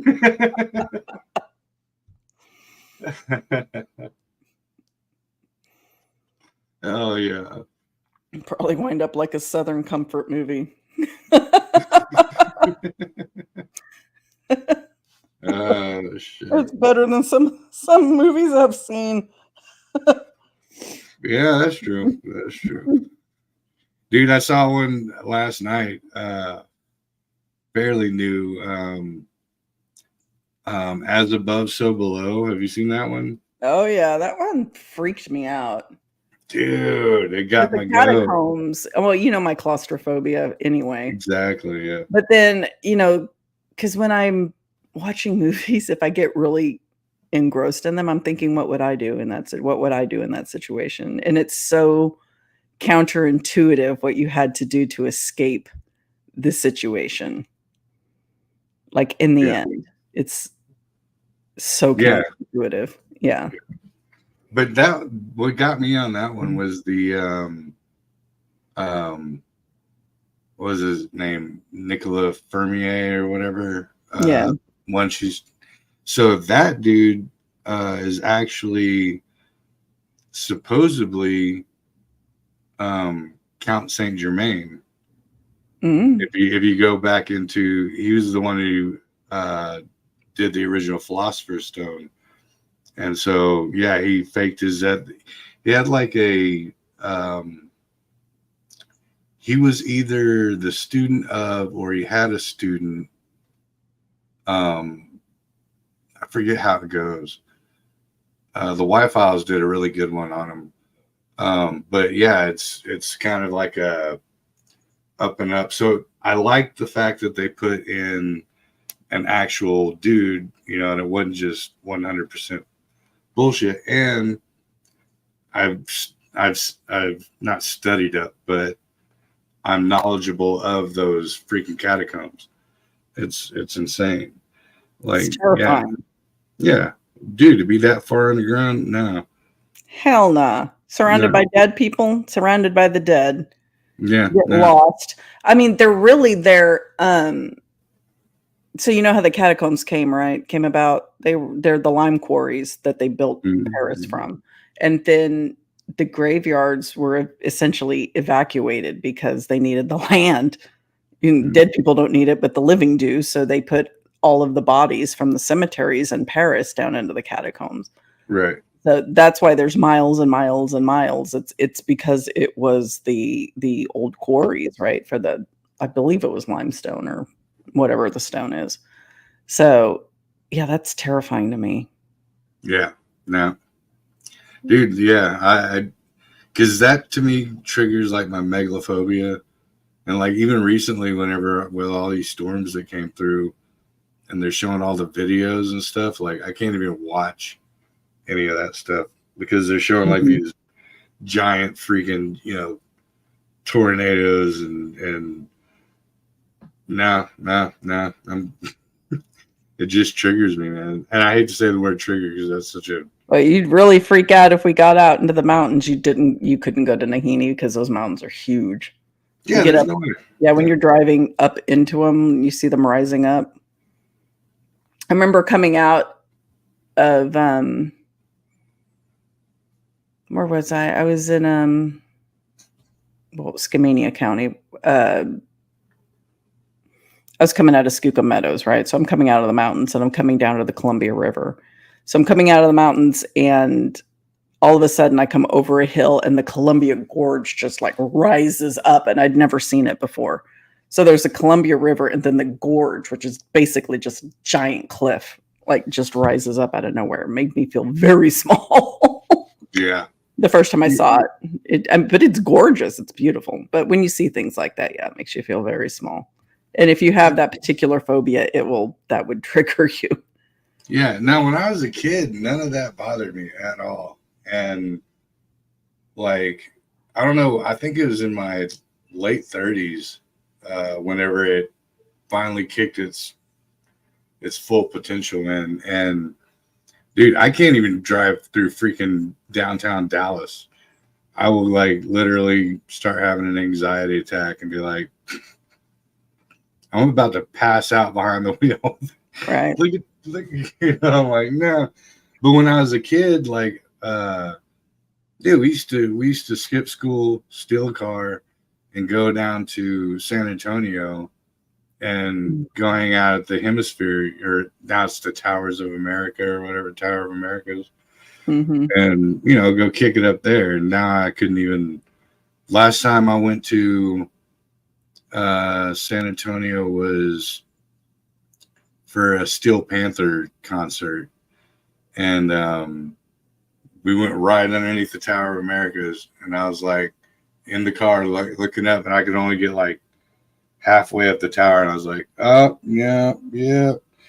Where's the booze? You know, like someone hand me the bottle.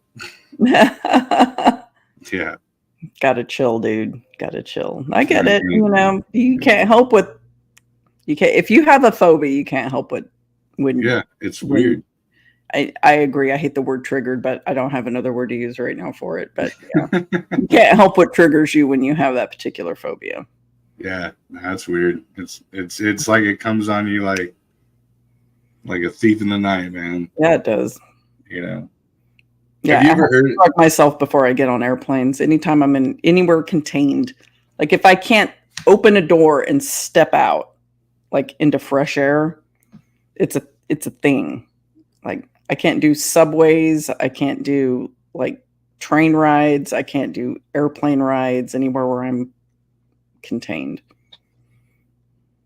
Gotcha. Yeah. Now, see, I can do heights. I don't have no problem. Like last time me and Jen went to Vegas, she's like, I was all nervous, and you know, I'm like, yeah, no big, because I can't. It's not the flying itself; it's being in the tube.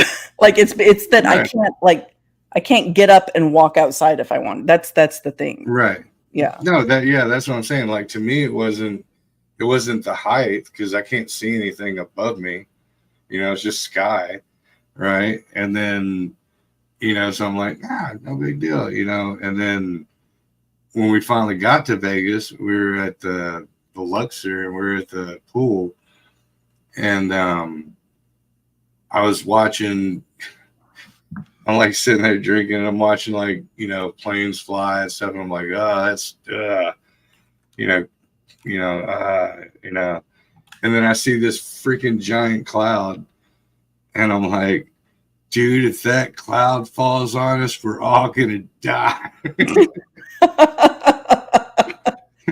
I got like, it drops from the sky like a lead balloon.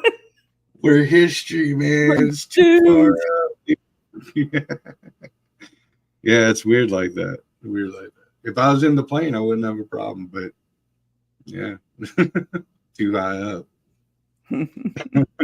Just couldn't do it. It's a weird thing to have. Like I can't. Like I used to have it a lot worse than I do right now. I used to have it where I couldn't. I know a lot of it. It's a control issue, right? The claustrophobia that I have is 100% a control issue, because I couldn't. It was so bad at one point I couldn't go to lunch with people. Like I couldn't ride as a passenger in the car. Like I had to drive myself. I'd be like, I make up excuses like, oh, I got to go somewhere like afterwards, so I'll just meet you guys there, because I would flip the fuck out. Like I'd have panic attacks in the car. And do you know how stupid you look having a panic attack? Like Just driving a frickin' lunch in your friend's car. You look like a frickin' psycho. So I'd be like, yeah, I gotta go somewhere after lunch. So I'll just meet you there. I'll just drive my own. No, yeah, I think I've told you before when we were going to Josh's conference in Fort Worth, and we had to exit. I guess it was 35. Was the 35 East, and have to go under those freaking big. We're not even like up off the ground, but having to go under the on ramps and seeing them way up there, I was like, Jen's like, hold it together, babe. Well, like I'm right here. And I'm like, just look at the. You'd hate going to work with me a day because one of my projects is like smack in the middle of downtown Dallas. Can't do it. I used to go to the guy. I'm like on the bottom floor of one of the high rises building a restaurant right now. Well, actually, we're almost done, so I don't have to go there anymore. Thank God. No, yeah, I can't do it. Driving in downtown. I took my ex-fiance one time to go see the Capitol in Austin. And when I was a kid, you used to go there and like for field trips, and they tell you that. So there's a big star right at the bottom. I mean, it's huge, but big star. And then they tells you that dude fell from the when he was painting the roof or whatever, the inside of the dome, that he fell, and and that's where that crack came from.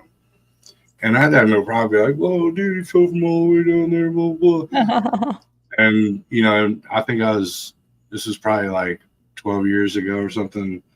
And I took my fiance there and I was like, yeah, that's where the dude, oh, shit. I was like, yeah, that crack, no.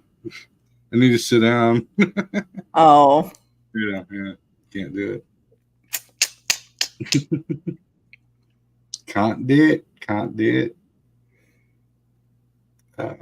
Trying to think what else besides so claustrophobia is mine, and mildly arachnophobia. Mild case of arachnophobia. Jen's got a full-on slot of arachnophobia. Like I can handle them from a distance if it's not like directly on my person. I lose my shit when it is on me. Like I will strip clothes off. I will start rolling around like I'm on fire. On the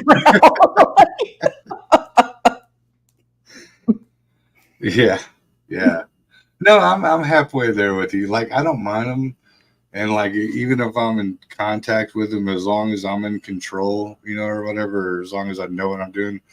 But like I think I posted it on Facebook, like a couple months ago or something. Dude, one like ran across my face. Whoa. And I slapped myself like I owed my fucking self money. I was like, slap myself into next month. But that's not what it, I didn't even know it was a spider, or whatever. I'm like, I didn't even matter.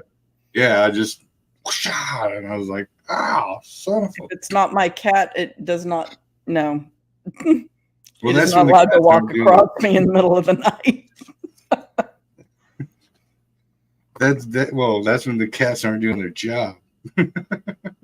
Well, exactly. That's when you blame them. Shits. I got 4 of you. There better be none. None. Right. I got a gang. I do. I call them the little furry gang because I got 3 boys and a girl, and the boys, like, they hang out like a little furry gang. Yeah, you ain't got my back, bro. Yeah. Yeah, they do. They got each other's back, little brothers. No, I mean yours. If there's a spider in the crib, you're like, oh, what's up? You ain't got my back. I just yell at them and I point at it. What is this? What is this? Get your little furry ass over here. What is this? Summer snacks, bitch. Eat it. That's funny. They just like show you their buttholes and walk away. Okay. They're like, eh. It's not moving fast enough. But I'm the same way with it doesn't even have to be that. Fucking June bugs, man. You get a June bug in my hair, you'll watch me, like you said, roll around like I'm on fire. Because I don't know what it is, and it's stuck. It's those nasty little legs. Those things are like, they're legs. June bug legs. They're the worst. Gross. I didn't have those growing up. I got to experience that after I moved to Texas. That was fun. You know what I got to really experience? What was really a fun experience? Water bugs, right? Palmetto bugs.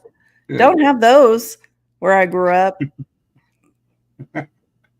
I was washing my face and one crawled out of the drain like not long after I moved here when I was 19. And I about lost my shit. I was like, what kind of nuclear power plant are we living near? What the fuck is that thing coming out of the drain? And then it flew. It flew. Like Satan said, let it have wings. And the little motherfucker flew across the room. And I really lost my shit. You know. Yeah, I remember my first, I was a kid. I was a young kid at my grandma's house. Or actually my Meemaw's house, because I have a grandma. But yeah, it was like in the corner. I was like, look, a big old roach. And the thing went, and I was like, holy Jesus. Yeah. Yeah. I mean, they don't bother me now. I'm used to them. Chris, my husband, loses his shit. I have to go kill him for him. Like, he loses his mind if they were in the same room as him. He had a really bad experience when he was a kid. Yeah, actually, like 2 nights ago, freaking, I was sitting on the couch and Jen's like in between the dining room and the living room, and she's like, "Babe, spider." And it's because she's, no way, shape, or form does she fuck with spiders. And she was like, she spotted it, and I watched it, and it like stopped and looked at her, and then it was like, like started running for her. She's like, "What did I do?" I swear to God, the little motherfuckers know when you don't like them. Yeah, they're like, I was like, shoo. And she grabbed the shoe and smacked it. And I was like, see, babe, it's no big deal. She's like, no. I'm going to go shower and I'm going to bed and I'm done with the day. That's it. I'm over it. And I was like, just roll around on the ground. Anyway. Yeah. So I was driving to work a few weeks ago and it was a little tiny one. So I didn't completely lose my shit. But yeah, he dropped like off the roof of my car, like right down next to me in the window area, like right here, and just hung out, just right there. And I'm in the fast lane doing like 90. I was like, I'm gonna take us both out. So I look real quick, like. In my mirrors, and I just like crossed all 4 lanes and like pulled over and then killed it. It's like, bitch, what the fuck? Trying to murder me on the fucking expressway? I'm gonna make it look like an accident, Monica. She lost her mind for no reason. Oh, that's hilarious. I mean, I understand it, but that's freaking funny. I mean, spiders, just stay out of my personal space, man. Like, don't drop on my goddamn face when I'm doing 90 down the highway. Like I said, I will take us both out. Yeah, if I know I would probably live if I crashed. If I know it, it doesn't bother me. Like, actually, not too long ago, so the way I have my house set up, I have like a stairway up to my house. I don't have like a porch, but the porch light is up there, so spiders always build their web all the way across it, And we have like this little special stick, so like if you get up to a point, You can Harry Potter one. Yeah, get but then all they the- crawl down the stick. Right. Yeah. But it didn't bother me. So like I went through the web one, and he was like, boom, and I was like, oh, you know, bastard. Get off me. But if you catch me slipping, whole nother story. I'm gonna just beat the shit out of myself. Like, smack, Yeah. smack, smack. Yeah. Like I'm on fire. Like I have like started like taking my shirt off because I thought it was in my shirt. Like lost my shit. The ones that fuck with you the most are the ones that disappear on you. Yes. Yeah. Because they're like, I'll be back later. I got your number. That's why I killed the one in my car. I couldn't risk it getting bigger and pulling the same shit. Right? Because it was little tiny one. I was like, what if that thing, like, I don't need it like 3 times the size it is now, popping down like, remember me? Right. You know? Yeah. For real, yeah. It's like Carlito's Way or whatever. Yeah. I'm Benny from the Bronx. Remember me? Remember me, bitch. That's hilarious. Oh man. So yeah, we got like what 14 minutes. Any new horror flicks you seen? Have you watched the freaking Greasy Strangler yet? Haven't watched A Greasy Strangler, but I did watch Salem's Lot. Oh, did you? What did you think? What did you think? I'm curious. So it was disjointed for sure. I didn't like it. I liked it and I didn't like it at the same time. So I was so confused when it first started. I started bitching at Chris. I was like, dude, you started it halfway through the goddamn movie. I was like, the Glick kid must already be dead. He's already like, Barlow's already shown up in town. Like the way it starts is weird. Yeah. You know, it starts like you're previewing previous episodes, right? Like a little like montage. It's very confusing. I didn't like that. And it assumes you've read the book, because anybody who maybe hasn't read the book or hasn't seen the previous Salem's Lot doesn't understand what the hell is happening. Like it literally comes in like about a quarter of the way, maybe a third of the way into the book.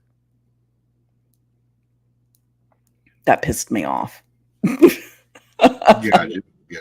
Because I'm simultaneously reading the book. I hadn't watched the book or read the book since I was in my, I want to say, oh man, I want to say pre-teens almost, because that was one of the early, I read that when I read like Cujo and Christine, and so I don't remember the book that much. So what I did is right before it came out, I revisited the older movie and then the Return to Salem's Lot, which is complete horseshit. Right. So, and that was last weekend. So I was on a bender. So yeah, that was not. I mean, it follows the book all right. It follows the book more than the original one did, a little more closely than the original one did. That's how I felt about it. I like the graphics more. I mean, I know it was a lot of CGI and it was a good cinematography for sure. Yeah. What neither one of them did that I thought was important, because I always talk about the Marsden house, right? The Marsden house and how nasty the Marsden house is. They don't tell you why it is, but the book does. So they should have delved more into why Hubie Marsden was such a monster and the connection that Marsden has with Barlow, because they're connected. Right. And it's implied in the movies, but there's no like actual connection made. But in the book, it is clearly lined out how they are connected. And Barlow in the book does not look like the vampire in the movie. He does, he speaks, he speaks quite a bit actually. And but he doesn't look like, the Nosferatu vampire that is portrayed in the movies. He doesn't look like that in the book. He's actually, he's got a very distinguished look. He's got dark hair. He's not a bald Nosferatu. He's actually like relatively good looking. He's got dark, actually his hair starts out kind of salt and pepper, but as he takes more, makes like more victims, he takes more people, his hair gets darker. But he has he does have sharp features, but he's got like an olive skin tone, like he's like Eastern European, or it's implied that he is. But it's also said that he was born in Germany, but he has an olive skin tone. Like he's got these two descriptions, but he's got like a hawk nose and full lips. So he doesn't look like the vampire in the movies. Okay. See, the only thing I remember about, and I don't even know if it's accurate, is the glowing cross part. I remember going, oh yeah, I remember that in the book. Yeah. But I don't even know if I'm accurate. I'm not. No, it's lie. in the book. Yeah, but it wasn't in the original 70s flick, right? Because I remember it had to be bound. Well, you can't just hold two pieces together. It has to be self-supported, right? And when Father Callahan, in the book, Father Callahan doesn't die by Barlow, because in both movies, Barlow kills him. Right. But in the book, Barlow makes him drink his blood, but he doesn't turn him. Makes him kind of like a servant. Right? A familiar. A familiar, thanks. Yeah. So Barlow doesn't bite him, but he makes him drink his blood. So he's still thinking clearly, where the undead don't think. They can't really think. But the servants can. They can retain their memories and think. And but he can't touch any religious artifacts. Like he tries to go into the church and he's literally thrown backwards, like down the church steps from just touching the doors of the church. And none of that's in the movies. And he actually leaves town. So he's more like a Rembrandt character. Yeah, like a not Rembrandt. I know who you're saying. Yeah. God, I almost said Harker, not Harker. It starts with an R. I'm blanking. They did a new Renfield. Renfield. Wrong me. So yeah, I mean there's a lot of differences. I mean there are more. There are things that I wish the movies would have gone into a little deeper. Yeah. Well, I mean, of course, but if you take, I think, like we've talked about before, one of my favorite book film adaptations was Stand By Me, because King put so much in this stuff, you know what I mean? Mm-hmm. But Stand By Me was like literally almost word for word the entire movie, except for the dream sequence. Because the dream sequence was when Gordy was dreaming about, like, he fell in the pond or whatever, and they were all like they were like zombies and trying to pull him down, and in the movie it was his dad lecturing him about not being like his older brother, and being a disappointment to his parents. So yeah, but that was a short story. Mm-hmm. right? So you can fit a short story into an hour and a half piece. Sure. You fit a 28 chapter book into. Well, that's where like the made for TV thing, like the first one had the opportunity to probably dive a little deeper into it, and they don't have to go a lot into like the background, like, 2 minutes, 3 minutes of dialogue about Marsden could have cleared some stuff up. Just the way things are portrayed could have cleared some stuff up. Like Barlow could have had more speaking roles, because I did like that in the latest one, Stryker is killed just like he is in the book, right? And then but what's interesting is the kid, right, strikes him down but doesn't kill him. It's actually Barlow that kills him. And he blames the kid for it. And Father Callahan, like, so the cross glows when he's confronting Barlow, when Barlow has the kid, like, in the kitchen, right? And he, in the book, Barlow tells him, makes the trade, like, I'll let the kid go if you throw the cross away and we just stand off with each other, because he's got faith. It's his faith and his honesty and his good heart that is giving the cross the strength, right?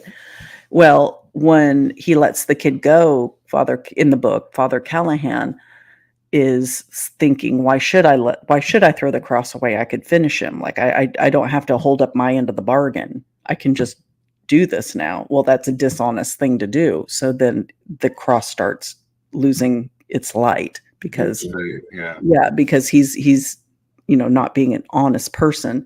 And Barlow tells him, if you'd have just thrown the cross away, you could have actually, like, defeated me. Like, you could have driven me off tonight, but you didn't do that. So now, what happens. Right. Right on. Yeah, I thought it was good cinematically. I thought it did have that what do you got, made for TV type of a feel. But, cinematically I thought it was good. But I can't compare it like you, because like I said, I haven't read that in so long. You should go back and reread it, because I hadn't read it since I was a kid too. And I was going to wait until I was completely done rereading it to watch it, but Chris put it on last night and I was like, well, I mean, I've only got like 2 chapters left, I think, of the book. So I was like, go ahead and put it on. Dig it. Oh yeah. Well, in that spirit, Jen requested to do a couple trivia pieces. Sweet. So we'll do a couple trivia pieces. And it's going to be hard if we've done these before. Don't get mad at me. For the chat and for you.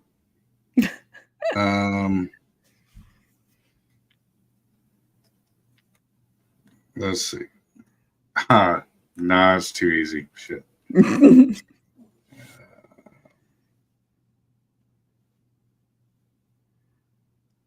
All right, here's a good one.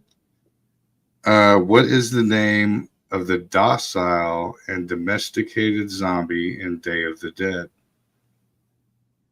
And no Googling allowed. Bread or something like that? That's a good one, but... I thought it was like a very generic name like that. It is. Ted. Fred. It's Bud. It's Bud. Bud, yeah. Okay. That one no one's gonna know about.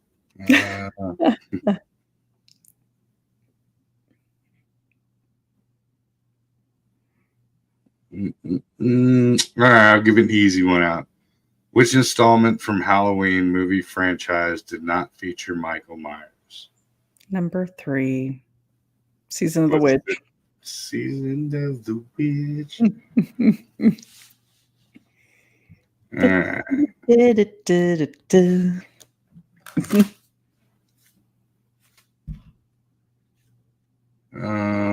Okay. No.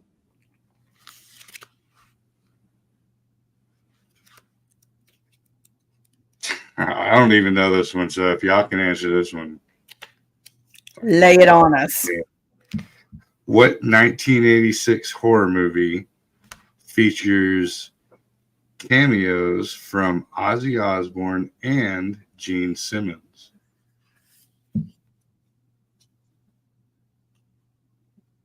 I have no clue. Sucked. It's the original Trick or Treat, not Trick or Treat as we know it. I wouldn't have known that. Okay. Yeah. I don't think I've seen that. I've seen it, but it's freaking horrible. The new one's awesome. Oh, yeah. Trick or Treat. Yeah. I watch that every Halloween. No, that's too easy, card. This one was going to be, and I'm not putting it out there. Who is also known as the Mistress of the Dark? Elvira. Elvira. Dun, dun. All right. One more, and then we'll get into Monica's recommendation and my recommendation, books and movies. Damn,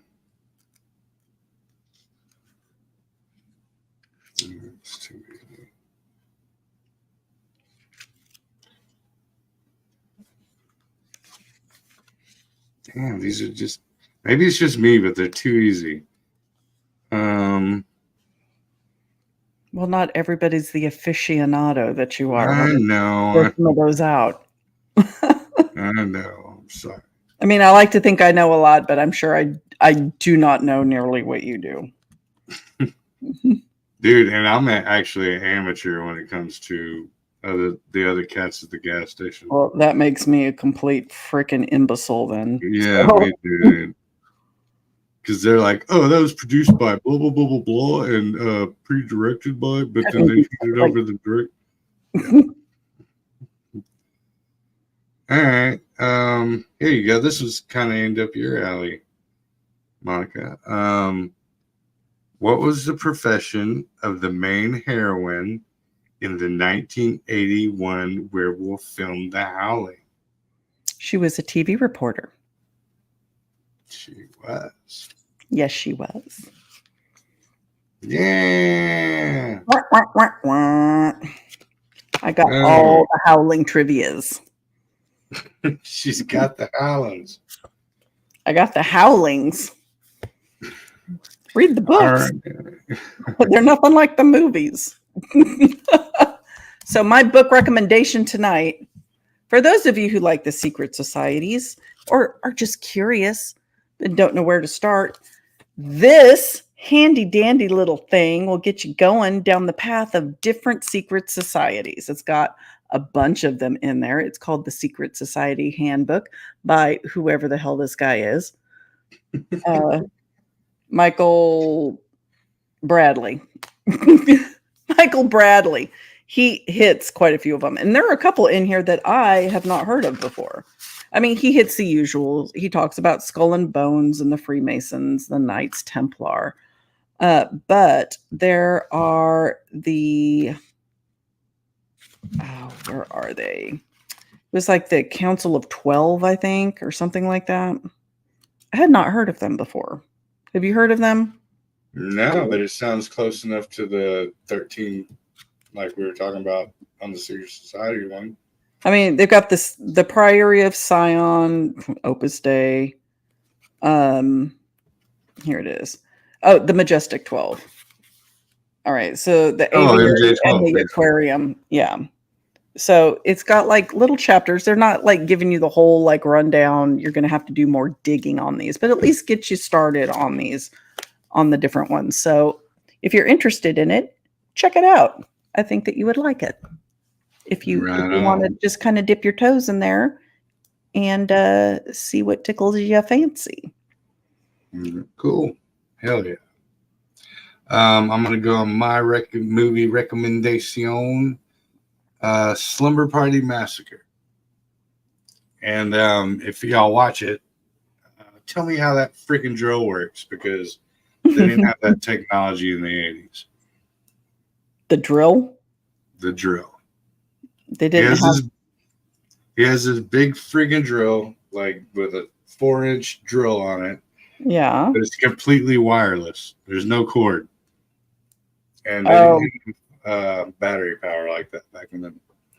So, yeah. There was no battery operated drills. Not that would last that long. I know, but it's a movie. Yeah, but so I don't care. All right. Well, we're going to end it with that. Okay. All right. One love. God bless. Y'all take it easy. See ya.